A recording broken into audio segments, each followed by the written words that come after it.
Hello students, good ਮॉर्निंग। इस class 'ਚ ਆਪਾਂ ਗੱਲ ਕਰਾਂਗੇ current carrying loop as a magnetic dipole.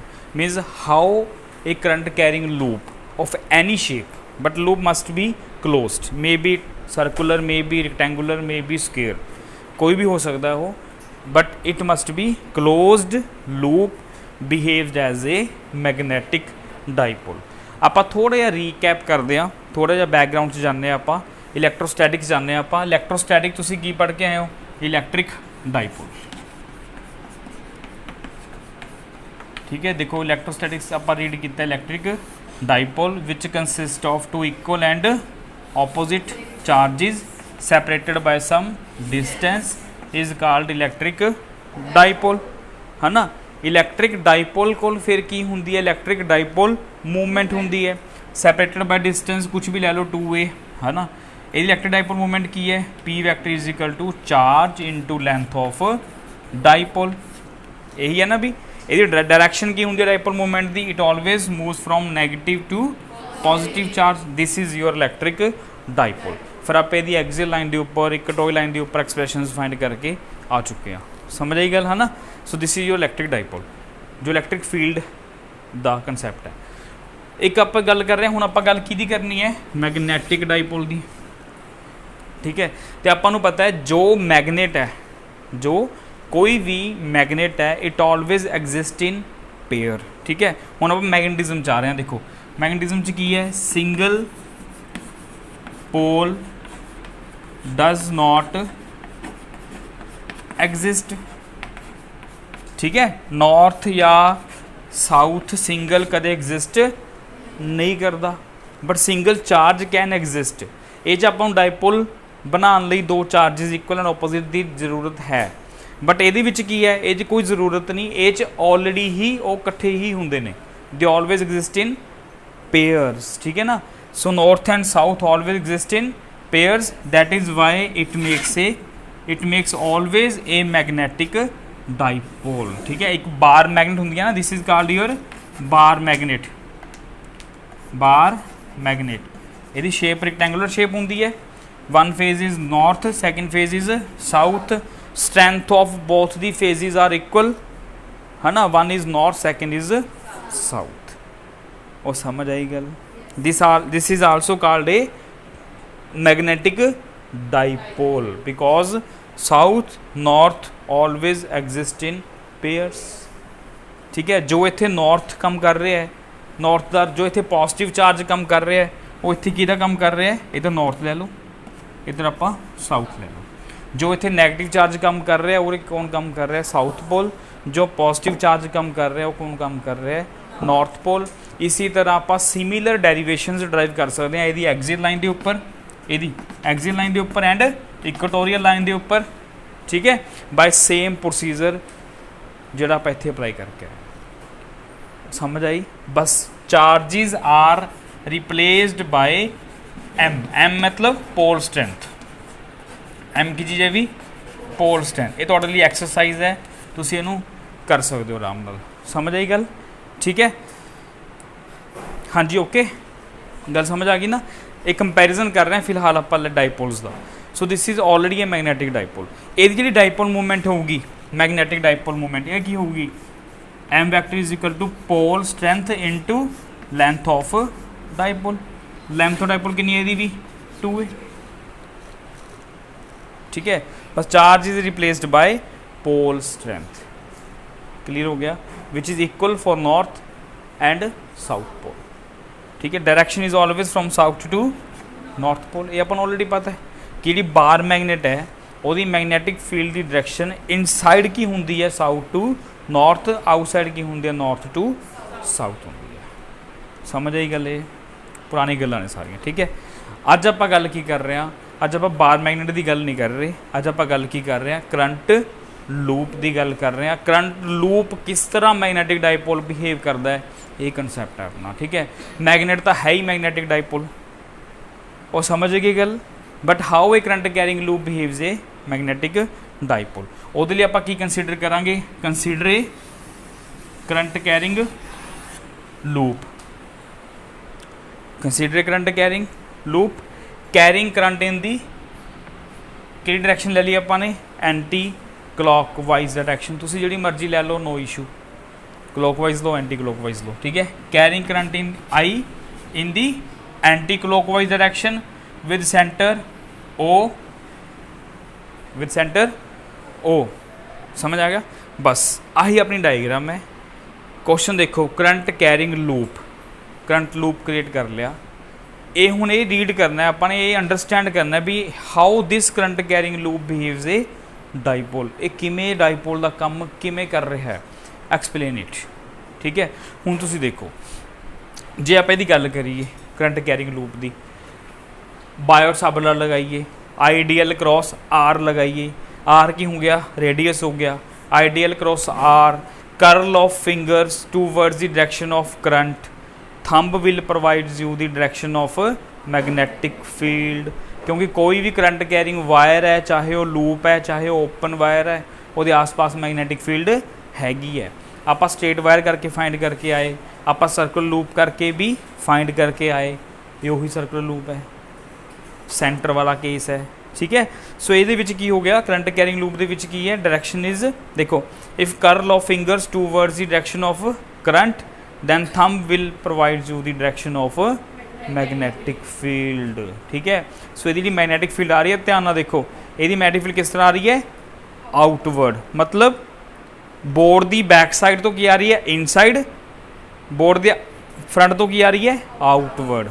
मीनस देखो मैं थोड़ा ड्रा करके दिखाना, देखो ध्यान देखियो, मैं बोर्ड की बैक साइड पर खड़ा, इतने आप सर्कल ड्रा कर रहे हैं, तुम फ्रंट से बैठे हो, आ देखो कि डायरैक्शन जी ली अपने क्लॉकवाइज ली है ना, सॉरी एंटी क्लॉकवाइज, लो डायरैक्शन आप ली है इस तरह, आ डायरैक्शन ली है ना आप, एक मिनट आ डायरैक्शन ली है आप, आही डायरैक्शन देखो बोर्ड से ध्यान नाल करंट एवं जा रहे हैं।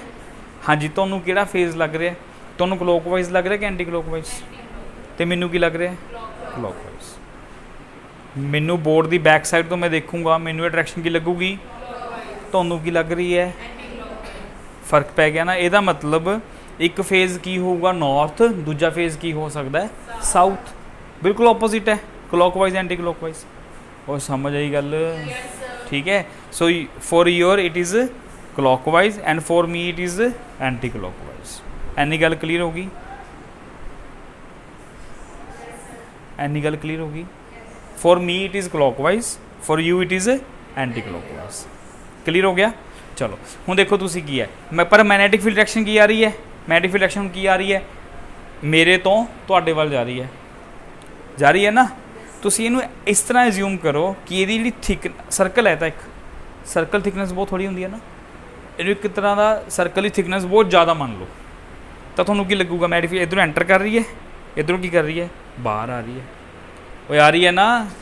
तो पिछला फेज़ किहड़ा हो गया साउथ, बाहरला फेज़ किहड़ा हो गया नॉर्थ, क्योंकि आ चीज़ आप ऑलरेडी करके आए हैं कि बार मैगनेट दा साउथ पोल, बार मैगनेट दा नॉर्थ पोल, नॉर्थ पोल तो मैगनेटिक फील्ड आउटवर्ड, इनवर्ड किधर साउथ पोल वाल, ठीक है जी।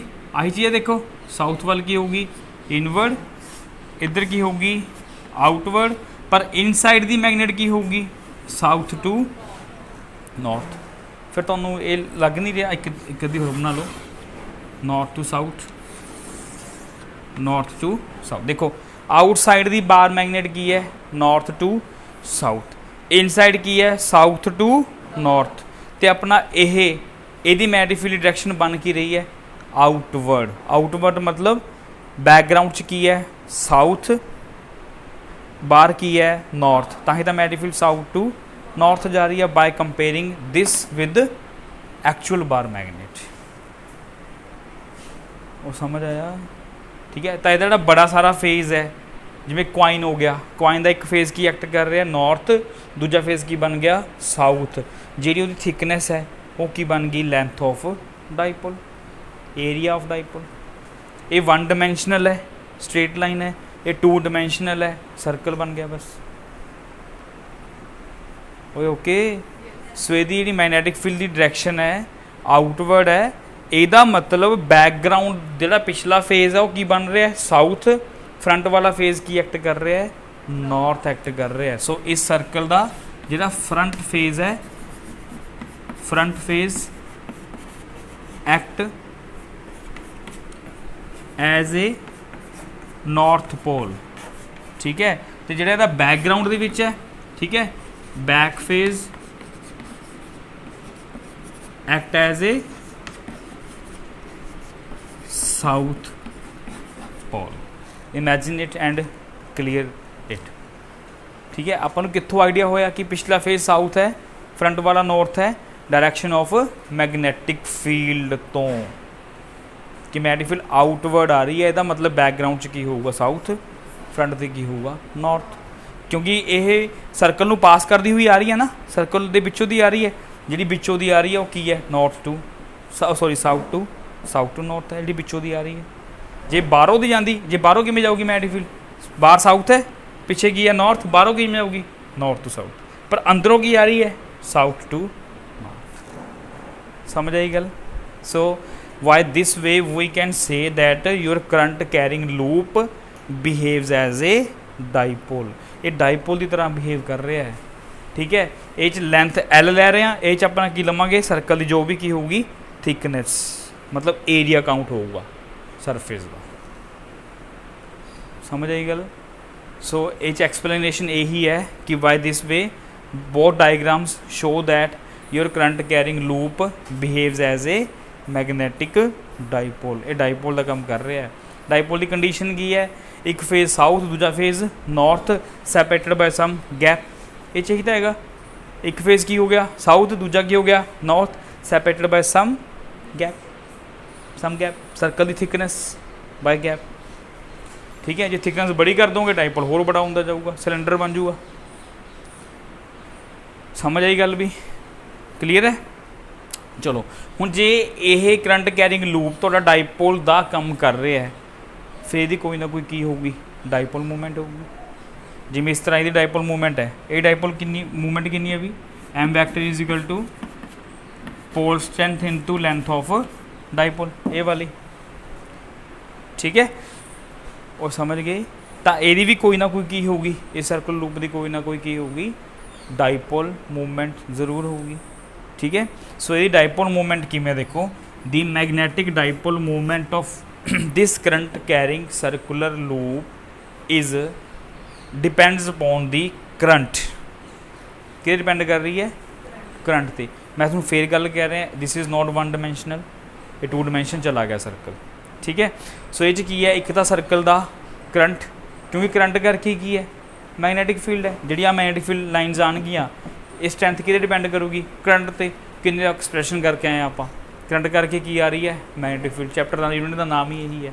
सो फस्ट ऑफ ऑल की है जी मैगनेटिक डाइपोल मूवमेंट है, that is directly proportional to current through the circular loop, current passing through the circular loop, ठीक है। एंड सेकेंड वन की है, second magnetic dipole movement is directly proportional to the area of the loop. Loop का कितना area, जिस तरह उरे की डिपेंड करती है लेंथ ऑफ द लूप से, लेंथ ऑफ द मैगनेट के उपर, इत्थे की आ गया अपने को टू डायमेंशनस करके एरिया काउंट हो गया, area of the loop. Okay, समझ आई? बस दोनों ये अकॉर्डिंग टू स्टेटमेंट है, ये कोई ਇਹਦਾ कोई प्रूफ नहीं है ना, ये बेसिक है, जिस तरह ਇਹਦਾ कोई प्रूफ नहीं, दिस इज ए स्टेटमेंट, ठीक है। सो इनू आप कंपेयर कर रहे हैं आप one dimension to two dimensions के नाल। ये एक्चुअली च मैगनेट है, ये मैगनेट बनया है, समझ के बनया है ना भी किमें मैगनेट बिहेव करता है। ओके, तो ये फॉर्मूला की है डाइपोल मूवमेंट का, प्रपोर्शनल टू करंट, कि जिन्ना ज़्यादा करंट उन्नी ज़्यादा मैगनेटिक फील्ड, उन्नी ज़्यादा डाइपोल मूवमेंट होगी। तो सैकेंड एरिया, जिन्ना सर्कल का एरिया छोटा होगा उन्नी थिकनेस घट होगी, सॉरी अपना एरिया घट होगा उन्नी डाइपोल मूवमेंट घट हो। जिन्ना सर्कल बड़ा बनाई जाऊँगी एरिया वधी जाऊ पाई आर स्केयर, ये फॉर्मूला कहता पाई आर स्केयर। जिन्ना रेडियस बड़ा हो जाऊगा सर्कल बड़ा हो जाऊगा, डाइपोल मूवमेंट भी बड़ी हो जाऊगी। समझ गए ना? दोनों को की करना है आपने इक्वेट, जो इक्वेट करोगे तो डाइपोल मूवमेंट की होगी directly proportional to current into area, current into area. So your magnetic dipole movement is equal to K constant proportionality for simplicity K नू कितना पुट कर दो 1 पुट कर दो your dipole movement is equal to current into area current into area. अच्छा हुण एक चीज़ दसो तुसीं और तक समझ आ गया भी इन्ना हुण ये दसो डाइपोल मूवमेंट स्केलर क्वांटिटी है या वैक्टर क्वांटिटी है वैक्टर ਇਹਦੀ ਡਾਇਰੈਕਸ਼ਨ ਆਪਾਂ ਤਾਂ ਹੀ ਉਰੇ ਤੁਹਾਨੂੰ ਸਮਝਾ ਕੇ ਆਇਆ ਪਹਿਲਾਂ it always from negative to positive it always from south to north ਤਾਂ ਇਹਦੀ ਡਾਇਰੈਕਸ਼ਨ ਕੀ ਹੈ ਸਾਊਥ ਟੂ ਨੌਰਥ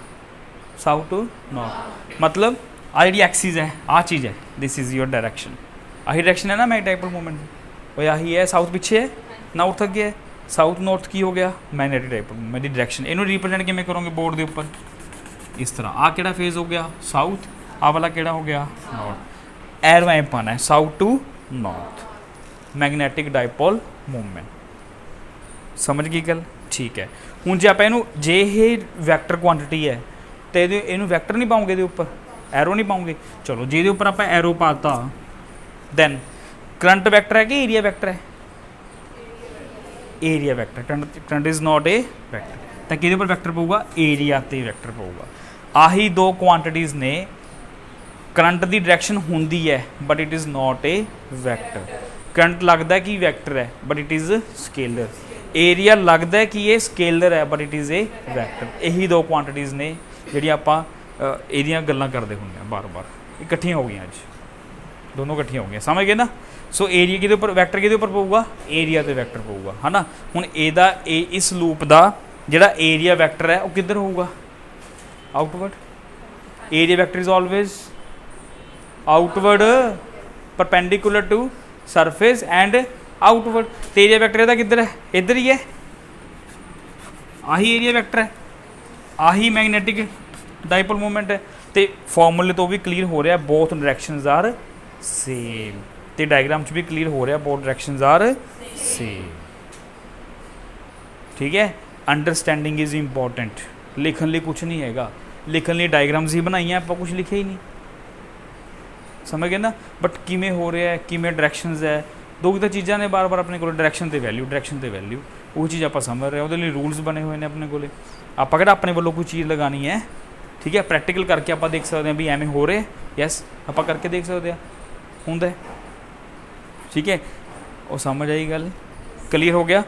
फॉर्मूला हुण अपने को इलैक्ट्रिक डाइपोल मूवमेंट का फॉर्मूला किहड़ा है ए वाला मैग्नेटिक डाइपोल मूवमेंट का फॉर्मूला किहड़ा है आ वाला ये वाला फॉर्मूला थोड़ा जिहा आपां माइंड दे विचों स्किप कर देना है समझ गए गल क्योंकि ये फॉर्मूला कित्थों बनाया गया यदी एनालॉजी है एनालॉजी मतलब यदी सिमिलैरिटी तो बनाया गया बट आपां नूं पता है कि single pole can never exist तो सिंगल पोल ही तो लिया आप उरे समझ गए ना। सो आप एक्चुअली मैग्नेटिक डाइपोल मूवमेंट का फॉर्मूला किहड़ा यूज़ करना है जो भी यूज़ करना पे आपां नूं ये वाला यूज़ करना है this is the perfect formula ठीक है। तो मैं लास्ट क्लास गया सी कि आप जी यूनिट है आप हर यदा फॉर्मूला पढ़ांगे फिर यूनिट दसांगे। हुण डाइपोल मूवमेंट की यूनिट देखो की बन गई SI यूनिट की बन गई जी SI यूनिट ऑफ की है मैग्नेटिक डाइपोल मूवमेंट हाँ जी की बनेगी करंट की होंगी एम्पीयर एरिया की है metre square ampere metre square ठीक है। या डिमेंशन फॉर्मूला की बनूंगा L2A डिमेंशन फॉर्मूला की है L2A समझ आया भी अनक ठीक है। So by this way we can prove that your current carrying any अच्छा जे इत्थे सर्कुलर शेप है तो एरिया का फॉर्मूला की पुट कर दोगे पाई आर स्क्वेयर जे इत्थे रिक्टेंगल बन गया लेंथ इंटू ब्रेड्थ जो स्केयर बन गया side into side close loop जो भी होवे उहदा एरिया पुट करो बस आपां ने की लेना है कि वो सर्कुलर है नहीं जी वो स्केयर आ गया जी एवें किमें करिए जी है ना आपां नूं की चाहिए एंड एक्सप्रैशन एंड रिजल्ट चाहिए किमें आया वो पता होना चाहिए तो आप एरिया का फॉर्मूला पुट करो वी कैन मतलब प्रूव इट शो इट और गल समझ आ गई क्लियर है ठीक है ओके थैंक यू।